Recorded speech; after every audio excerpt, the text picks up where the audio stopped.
प्यारे बच्चों, नमस्कार। उस्मानी कोचिंग सेंटर जटपुरा की यूट्यूब चैनल उस्मानी क्लासेस में मैं एक बार फिर आपका स्वागत करता हूँ। और देखिए, जो सीरीज हमारी चल रही थी उसको हम आगे बढ़ाते हैं और क्वेश्चन नंबर 80 तक हम यहाँ पर कर चुके थे। तो आज जो हमारा क्वेश्चन नंबर देखना है वो हमारा क्वेश्चन नंबर है 81। तो क्वेश्चन नंबर 81 है, यहाँ पर देखिए क्या है।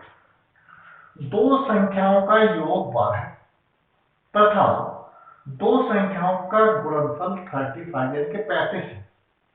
इन संख्याओं के व्युत्क्रमों का योगफल क्या हो? तो देखिए, इस क्वेश्चन में यहाँ पर एक शब्द आया है व्युत्क्रम। तो पहले हम इस शब्द के बारे में, व्युत्क्रम के बारे में जानते हैं कि व्युत्क्रम क्या शब्द होता है। तो ये हमारे पास एक शब्द पढ़ा है हमने, या मैं बताता हूँ व्युत्क्रम। तो व्युत्क्रम क्या शब्द होता है, तो ये हम देखते हैं। तो व्युत्क्रम की जो माने होता है, तो व्युत्क्रम का मतलब होता है एक तरह से उसका रेसिप्रोकल यानी कि उसका उल्टा। मतलब कि अगर किसी संख्या को उसके अंश को हर में और हर को अंश में बदल दिया जाए तो वो जो संख्या, नई संख्या प्राप्त होती है, वो पहली संख्या का व्युत्क्रम कहलाती है। या दूसरे शब्दों में हम कह सकते हैं कि किसी भी संख्या के अंश को हर में बदल दें, हर को अंश में बदल दें, तो वह संख्याएं एक दूसरे का व्युत्क्रम कहलाती है। तो यह हमारे पास इसका एक शब्द होता है व्युत्क्रम। इसका मतलब ये हुआ कि अगर मैं आपसे कहूं कि 6/7 का व्युत्क्रम बताइए, का व्युत्क्रम आपको बताना है। तो अगर हमने देखा कितना है हमारे पास 6/7 है, तो मैंने अभी आपको बताया कि जब हम इसके अंश को हर में और हर को अंश में बदल देते हैं तो वह जो संख्या होती है वो उसका क्या कहलाती है? व्युत्क्रम कहलाती है। यानी कि इसका जो व्युत्क्रम होगा वो कितना होगा? 7/6। दूसरे शब्दों में अगर मैं आपसे कहूं सीधा सीधा कि 5 का व्युत्क्रम बताइए, तो बताइए जरा 5 का व्युत्क्रम क्या हो जाएगा? तो अब चूंकि हम देख रहे हैं कि 5 के बटे में तो कुछ नहीं है, तो जिसके बटे कुछ नहीं होता उसके बटे हम 1 लगा लेते हैं, तो हमें कोई दिक्कत नहीं होती है। तो इसका जो व्युत्क्रम हो जाएगा वो हो जाएगा हमारे पास 1/5। लेकिन अब जो बात है जो हमें यहाँ ध्यान देनी है वो एक और चीज है। क्या? कि ये जो हमारे पास व्युत्क्रम है इसको हम कभी कभी गुणात्मक व्युत्क्रम के नाम से भी जानते हैं। गुणात्मक व्युत्क्रम या केवल व्युत्क्रम, एक ही बात हुई आपकी। यानी कि इसी व्युत्क्रम को हम केवल गुणात्मक व्युत्क्रम भी कह सकते हैं या व्युत्क्रम भी कह सकते हैं। ठीक। दूसरा एक नया शब्द आता है हमारे पास, योगात्मक व्युत्क्रम। योगात्मक व्युत्क्रम, देखिए इसको हमें पहचानना बहुत जरूरी है। योगात्मक व्युत्क्रम, तो योगात्मक व्युत्क्रम क्या होते हैं ये हम देखेंगे।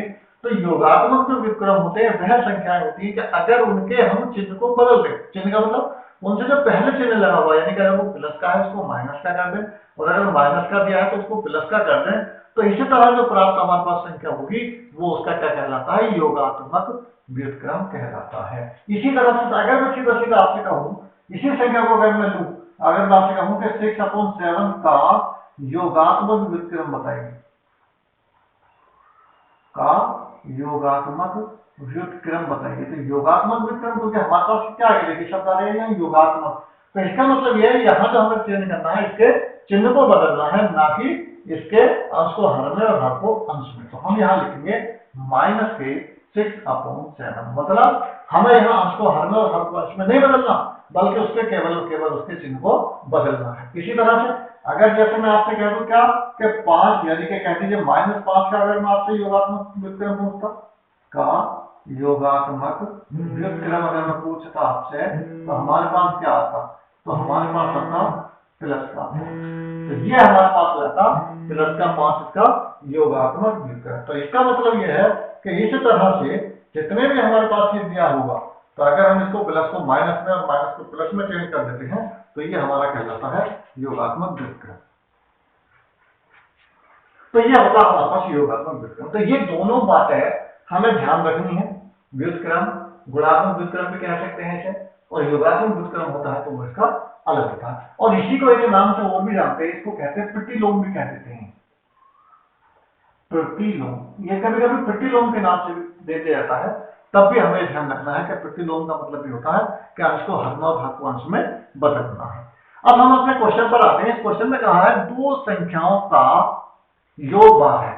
तो अगर मैं आपसे कहूं कि मैंने मान लिया कि माना मैंने पहली संख्या, माना पहली संख्या मैंने कह दी x और दूसरी संख्या मैंने मान ली, दूसरी संख्या बराबर मैंने कहा y। क्वेश्चन में हमसे कहा गया है कि दोनों संख्याओं का योग कितना है, 12 है। तो दोनों संख्याओं का योग 12, इसका मतलब हम कह सकते हैं कि x प्लस के y बराबर कितना हो, 12। इसको आप इक्वेशन नंबर फर्स्ट यानी कि समीकरण नंबर फर्स्ट कह सकते हो। और दूसरा कहा है तथा इनका गुणनफल कितना है, 35 है। इसका मतलब इन दोनों की जो गुणा है वो कितना है, 35, यानी कि x गुणा y, x गुणा y बराबर कितना हो गया, 35। ये हमारे पास क्वेश्चन नंबर 6। हमसे पूछा क्या है, संख्याओं के व्युत्क्रमों का योग कितना। तो बताइए मैंने संख्या मानी क्या हुई है, संख्या के मेरे पास एक x और एक y। अगर मैं इनका व्युत्क्रम पूछूं तो बताइए पहली संख्या का व्युत्क्रम क्या होगा, तो पहली संख्या का व्युत्क्रम हो जाएगा 1/x। दूसरी संख्या का व्युत्क्रम क्या होगा, दूसरी संख्या का व्युत्क्रम हो जाएगा 1/y, क्योंकि मैंने कहा अंश को हर में और हर को अंश में बदल देते हैं, तो ये मैंने बदल दिया। और इन्होंने कहा कि इसका भी योग हमें बताना, तो इसका मतलब क्या होगा, हमें क्या 1/x प्लस के 1/y हमें बताना है। अब आप जो करते चले आ रहे हैं, आप दोनों का एलसीएम लेंगे तो एलसीएम हो जाएगा xy, यहाँ से x से x कट जाएगा, y आ गया तो y की गुणा 1 से करेंगे तो y प्लस के x। और हम देखेंगे x प्लस y का मान कितना है, 12, तो हो जाएगा 12 और बटे xy का मान कितना, 35। तो ये हमारे पास हो जाएगा ये इसका आंसर। यानी कि हम इसे कह सकते हैं व्युत्क्रमों का योग, व्युत्क्रमों का योग बराबर। तो इस तरह से इस क्वेश्चन को हम यहाँ पर कर सकते हैं। तो इसको आप नोट डाउन कीजिए, उसके बाद नेक्स्ट क्वेश्चन देखते हैं।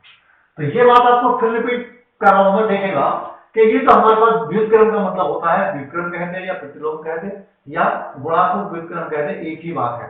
और इसमें क्या करते हैं हम, कि अंश को हर में और हर को अंश में बदल लेते हैं। लेकिन अगर योगात्मक व्युत्क्रम की बात करेगा तो उसको हमें प्लस को माइनस के चिन्ह में चेंज करना है और माइनस के चिन्ह को प्लस के चिन्ह में चेंज करना है। ये हमारे पास इस क्वेश्चन का। नेक्स्ट क्वेश्चन देखेंगे, क्वेश्चन नंबर आता है हमारे पास 82 क्वेश्चन में हमसे क्या कहा है, देखते हैं जरा। देखिए 82 क्वेश्चन को पढ़ने से पहले मैं आपको एक बात याद दिलाता हूं कि मैंने आपसे कहा था कि आप हमारी इन वीडियोस को देखने से पहले या आप इस बुक को हल करने से पहले अगर आप बुक खरीद लेंगे तो आपको बहुत अच्छा लगेगा। वजह आपको क्वेश्चन को देख करके पता लगेगी। अभी मैं क्वेश्चन पढ़ता हूं। तो देखिए इस क्वेश्चन में दिया गया है कि 52 का 3/4, यस। और उसके बाद देखिए आप क्वेश्चन को देखिए, क्वेश्चन को देखेंगे तो आपको पता लगेगा कि यहाँ पर कॉमा लगा हुआ। इसका मतलब यह है कि यहाँ पर हमारी एक बात पूरी हो जाती है। अब अगर हम इन चीजों को किताब में पढ़ते समय ध्यान नहीं देंगे तो जब हम एग्जाम में जाते हैं तो हमें इन छोटी चीजों का ध्यान नहीं रहता और हम ये भूल जाते हैं कि हमें क्वेश्चन में क्या करना है। एक बात खत्म हुई है, ये पहली बात है या दूसरी बात है। तो इसी तरह की जो बातें हैं वो हमें तभी समझ आ सकती हैं जब हम उन चीजों को बुक में रीड करते समय ध्यान रखें। तो कह रहे हैं 52 का 3/4, कोमा लगा देते, एक बात तो ये पूरी हो गई। और दूसरा कह रहे हैं कि 99 के 2/3 से कितना कम है। इसका मतलब यह है कि बाद वाली जो संख्या है वो ज्यादा है और जो पहली वाली संख्या वो कैसी, कम है। जब दो पार्ट इस क्वेश्चन के दिए हैं तो मैं अगर देखूं तो पहला क्वेश्चन 82 है ये मेरे पास और इन्होंने कहा है कितने का, 52 का 3/4। इसका मतलब पहला जो पार्ट मैं कहूँ ये मैंने कह दिया, दूसरा पार्ट मैंने कह दिया, ये दो भाग दिए हैं सवाल के। इसमें कहा है 52 का, और लेकिन मैंने का के लिए आपको कहा था, का की जगह में लगा दी गुणा का निशान। तो 52 का 3/4 मतलब 3/4, तो एक बात ये होगी पूरी।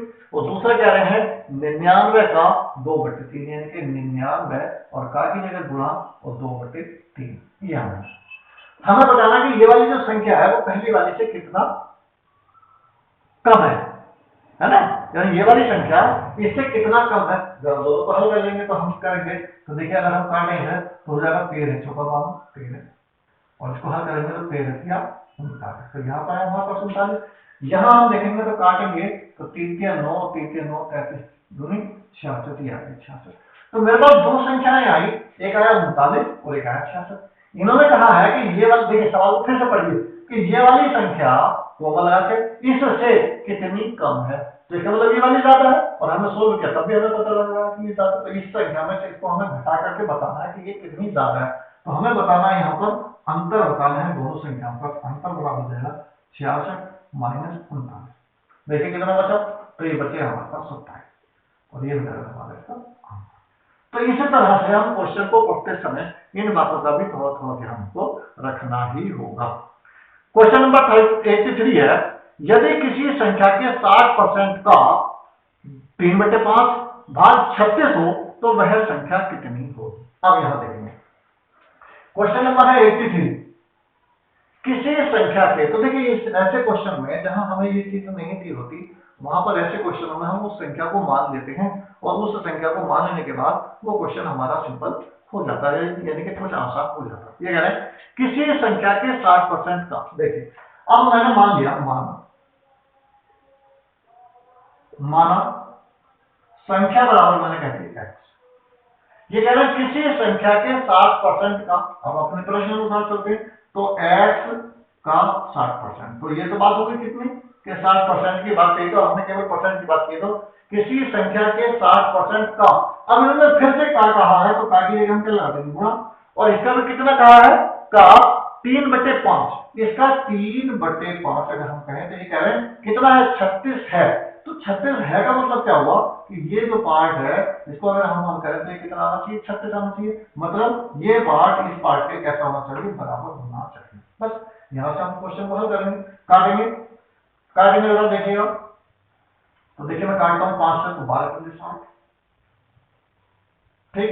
अब आप चाहो तो ऐसे काट लीजिए या सीधा सीधा हम कर सकते हैं क्या कि 12 किया 36, 3 बार कट जाएगा और ये हो जाएगा कि क्या हो जाएगा गुणा करेगा तो आ जाएगा x बराबर, और देखिए कितना काट देंगे 3 से 3 कट जाएगा तो ये 100 उधर पहुंच जाएगा तो 100 इधर 100, और ये आ जाएगा हमारे पास इसका आंसर। तो इस क्वेश्चन का जो आंसर हो जाएगा वो हो जाएगा हमारे पास 100। इसको नोट डाउन कीजिए फिर आगे देखते हैं।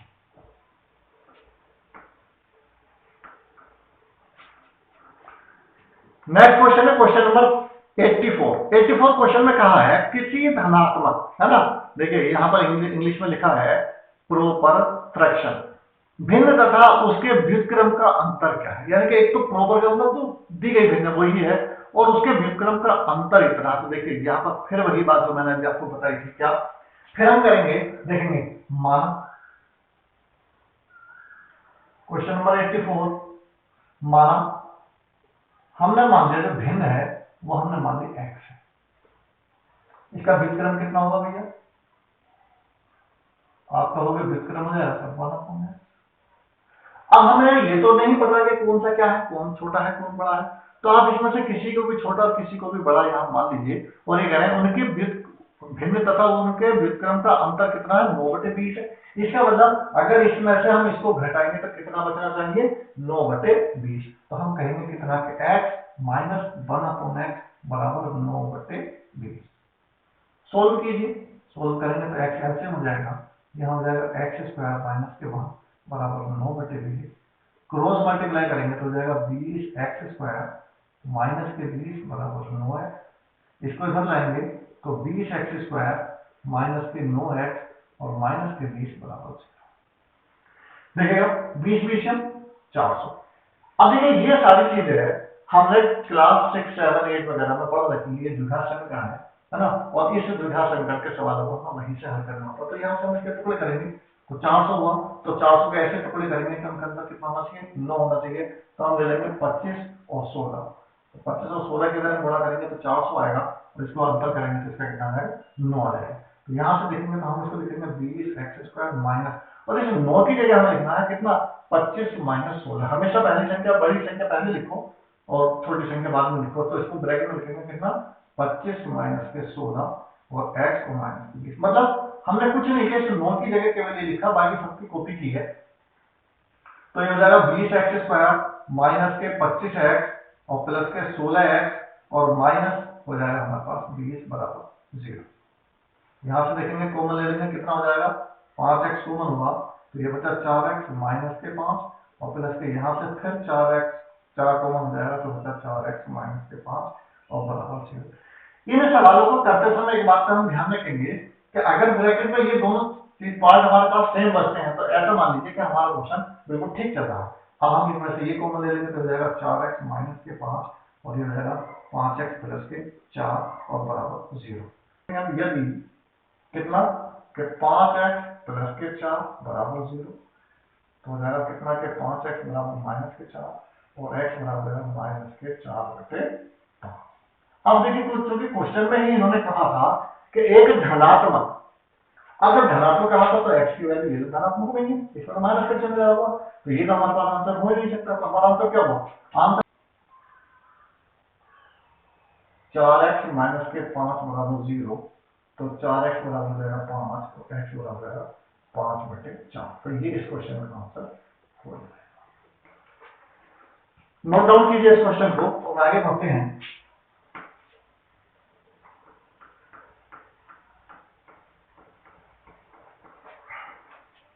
नेक्स्ट क्वेश्चन है क्वेश्चन नंबर 85। संख्याओं 1, 3, 5, 7, 25 को गुणा करने पर प्राप्त गुणनफल के दाईं ओर अंत में शून्यों की संख्या कितनी होगी? तो हमें बताना है, ये संख्याएं हमारे पास है, इनकी हम गुणा करेंगे, है ना। तो देखेंगे क्या क्या है, 1, 3, 5, 1, 3, 5, 7, 2 पर कितना 25 के गुणा करने पर, है ना। तो देखिए हम यहाँ देख रहे हैं कि ये जो संख्या है हमारे पास कैसी संख्या है, विषम संख्या है। अब जब विषम संख्या है इनके हम जब भी गुणा करेंगे तो देखिए 3 गुना 3, 3 पंजे 15, 500 के 35, तो इसके इकाई के ऊपर जो देख रहे हैं वो हमें कहीं भी जाकर के कोई सम संख्या नहीं मिल रही है। और जब तक हमें कोई सम संख्या नहीं मिलेगी इसके इकाई के अंक पर 0 आने का मतलब नहीं हो सकता। इसका मतलब यह है कि इस सवाल में हमारे पास जो पूछा गया है गुणनफल के अंत में शून्यों की संख्या पूछी गई कि हम कितने 0 होंगे, शून्यों की संख्या। तो शून्यों की संख्या जो होगी यहां पर कोई भी नहीं होगी, तो इसका ये आंसर होना चाहिए। नेक्स्ट क्वेश्चन है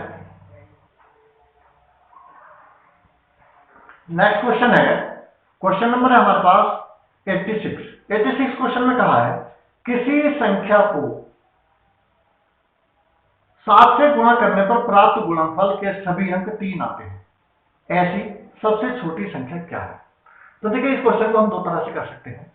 क्या ये कह रहे हैं कि कोई जो संख्या है वो कैसी है, उसके सारे के सारे अंक कितने 3, लेकिन वो 7 से पूरी भाग हो जाती है, वो संख्या में हमें बतानी है कि उसको अगर 7 से भाग करेंगे तो वो क्या है। तो इस क्वेश्चन को हम दो तरह से कर सकते हैं। ये क्वेश्चन नंबर हमारे पास 85 ये कह रहे हैं कि ऐसी संख्या, वह संख्या बताइए किसी संख्या को 7 से गुणा करने पर प्राप्त गुणनफल के सभी अंक 3 है, ऐसी कौन सी संख्या?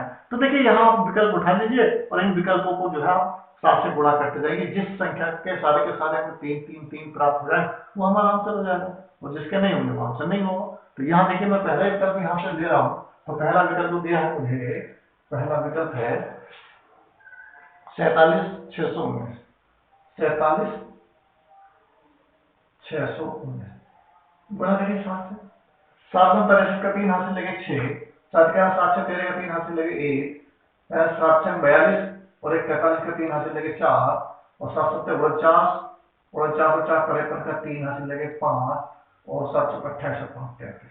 तो देखिए पहले ही विकल्प में हमें ऐसा मिल गया कि सारे के सारे संख्याएं इसकी क्या हमारे पास 3 आ गई। तो इसका जो हो जाएगा आपका आंसर यही वाला हो जाएगा 47,619। देखिए क्योंकि ये हम बेसिक तो पढ़ा है, लेकिन उसके बाद भी जो क्वेश्चन हमारे ऑप्शन से होने के हैं उस क्वेश्चन को हम ऑप्शन से भी आराम से कर सकते हैं।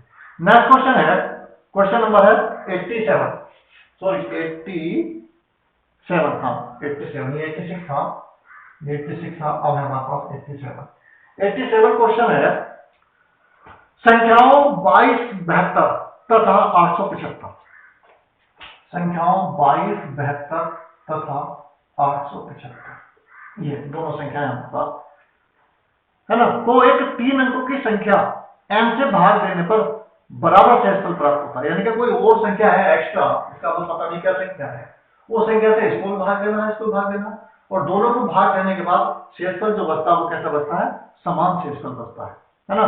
तो n के अंकों का योग होता है, वो जो संख्या है जो n हमें दी गई है जो दोनों को भाग करती है उसके हमें अंकों का योग बताना।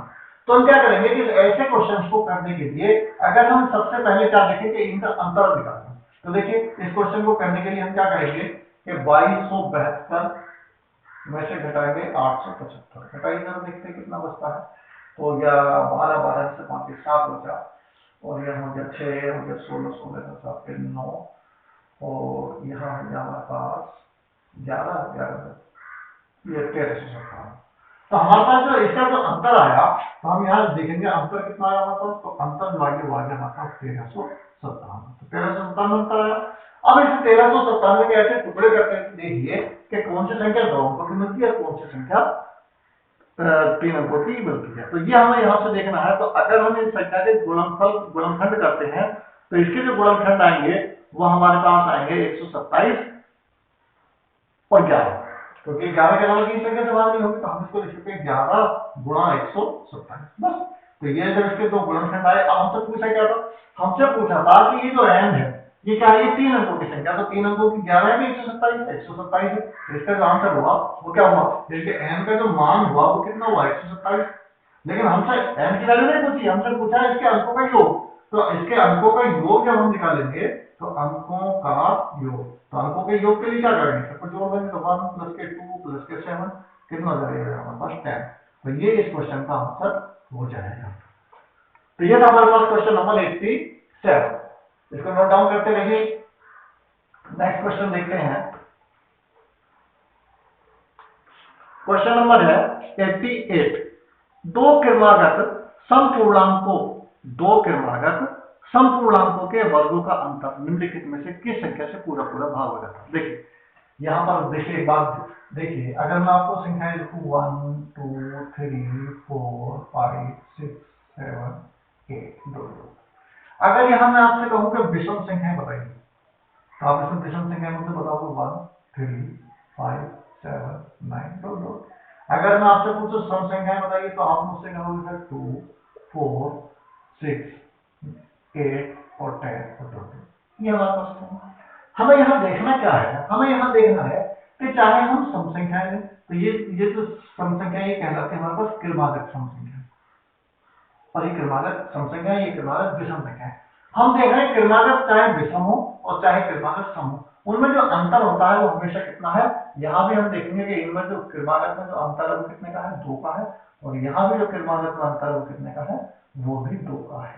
तो ये बात हमें ध्यान रखनी है, क्रमागत सम संख्याओं की बात कहे या क्रमागत विषम संख्याओं की बात कहे, तो उनमें जो अंतर होता है वो हमेशा कितना होता है, 2 का अंतर होता है। अब यहां से हम देखेंगे, ये कह रहे हैं कि दो क्रमागत समपूर्णांकों का के वर्गों का अंतर। अब देखिए, तो अब मान लेंगे, माना क्वेश्चन नंबर है हमारे पास 88, माना पहली सम संख्या, तो पहली जो सम संख्या मानेंगे वो हम मानेंगे 2x।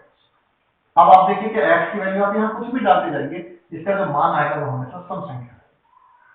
तथा क्रमागत अगली संख्या क्या हो, तो बताइए वो अगली सम संख्या, तो अगली सम संख्या क्या होगी, तो हो जाएगी 2x प्लस के 2, ये हो जाएगी। अब इनके शर्तों के अनुसार कह दीजिएगा, इन्होंने कहा है दो क्रमागत समपूर्णांकों के वर्गों का अंतर।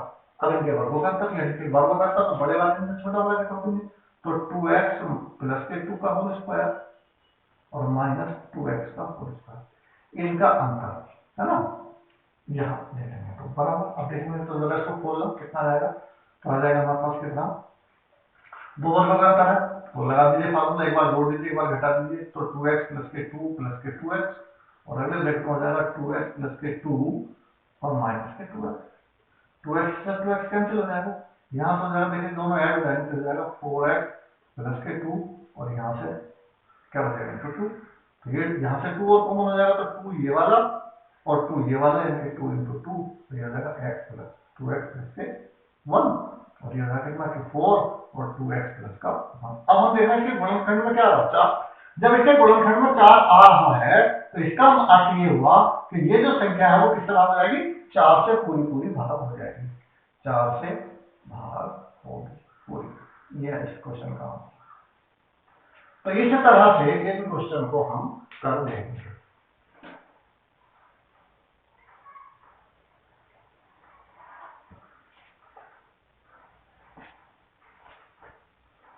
नेक्स्ट क्वेश्चन देखते हैं, इसको नोट डाउन कर लिया होगा आप लोगों ने।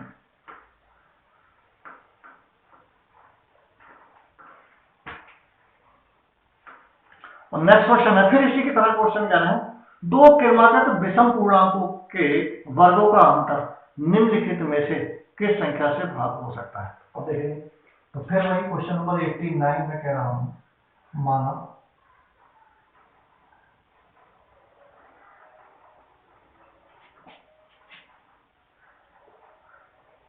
विषम संख्या। अब देखिए जब हम विषम संख्या मानेंगे तो इसको हमें मानना पड़ेगा कितना, 2x प्लस के बाद। अब आप x की जगह कुछ भी लिखेंगे आपको हमेशा विषम संख्या मिलेगी। अब अगली विषम संख्या हमारे पास क्या हो जाएगी 2x प्लस के 3। 2 का अंतर हो जाएगा, दशमलव 2 और ऐड कर देंगे 3 आ जाएगा। इनके वर्गों का अंतर, तो फिर इससे वही काम करेंगे, तो 2x प्लस के 3 का होल स्क्वायर और माइनस 2x प्लस के वर्ग का भी होल स्क्वायर। दो वर्गों का अंतर लगाइए तो एक बार जोड़ दें एक बार घटा दें, दोनों का फार्मूला है 2x प्लस के 3 प्लस 2x प्लस के 1 और अगले ब्रैकेट में 2x प्लस के 3 और माइनस 2x माइनस के 1। यहां से देखेंगे तो 2x से 2x भी होगा कितना, क्या 4x प्लस के 4 और यहां से हो जाएगा कितना, 2x से 2x कट जाएगा, पड़ेगा 4। ये 4 पहले की बाहर है, 4 और कॉमन ले लेंगे तो ये होगा हमारे पास x प्लस के 4। तो ये हो गया हमारे पास कितना, 416, सॉरी यहाँ पर 2 हो जाएगा, तो ये हो जाएगा 4 में 8, ये हो जाएगा x प्लस के 4। इसका मतलब हम इसमें देख रहे हैं क्या कि 8 गुणा में आता है और जब इसके गुणा में आ रहा है तो इसका मतलब ये 8 हमेशा इस संख्या को पूरा पूरा भाग कर देगा। तो लिखेंगे 8 से पूरे भाग हो जाएगी, पूरे पूरे भाग हो जाएगी।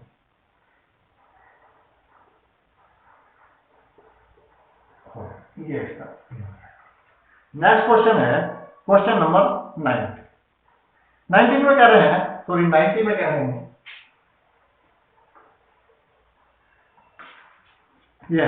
यदि एक प्राकृत संख्या हो तो 6n² प्लस के 6n निम्नलिखित में से किस से पूरा पूरा भाग होगा। यानी कैसी संख्या प्राकृत संख्या है, तो बस देखेंगे तो क्वेश्चन नंबर 19 है हमारे पास कितना, n 6n² और प्लस के 6n। चलो देखेंगे यहाँ से क्या कॉमन है, 6n कॉमन है, तो 6n कॉमन तो कितना हो जाएगा, ये जाएगा n प्लस। अब ये देखिए 6 तो हमारे पास है, लेकिन यहाँ हम देख रहे हैं 6 के बाद क्या बचता है, हमारे पास एक n आता है और एक n प्लस बनाता है। और जब यानी कि एक प्राकृत संख्या है तो आप n की वैल्यू जब भी डालेंगे तो इसमें एक संख्या सम मिलेगी हमें और एक संख्या विषम मिलेगी। अब जब एक सम संख्या पहले से दे रखी है और एक सम संख्या और मिल जाएगी हमारी, तो सम संख्या का मतलब क्या होता है कि अगली तो भी सम संख्या होगी, इसमें हम कह सकते हैं कि एक संख्या विषम होगी और एक संख्या ऐसी होगी, एक संख्या सम होगी। ये 6 अलग है। तो हम देखेंगे जो सम संख्या होगी वो हमेशा किस तरह होती है, 2 से, तो इसका मतलब 2 से ये भाग हो जाएगी और 6 से ये भाग हो जाएगी। तो इसका मतलब जो है कि ये जो संख्या है वो 6 से भी भाग हो सकती है और 6 यहाँ से और 2 यहाँ से मिलेगा तो 6 दूनी 12 से भी भाग हो सकती है। तो 6 से और 12 से दोनों से भाग हो जाएगा। तो ये हमारे पास इस तरह से यहाँ हम पहुंचे क्वेश्चन नंबर 90 तक और ये हमारे क्वेश्चन नंबर 90 तक पूरे होते हैं। इससे आगे क्वेश्चन हम अगले वीडियो में देखें। थैंक यू, धन्यवाद, जय हिंद।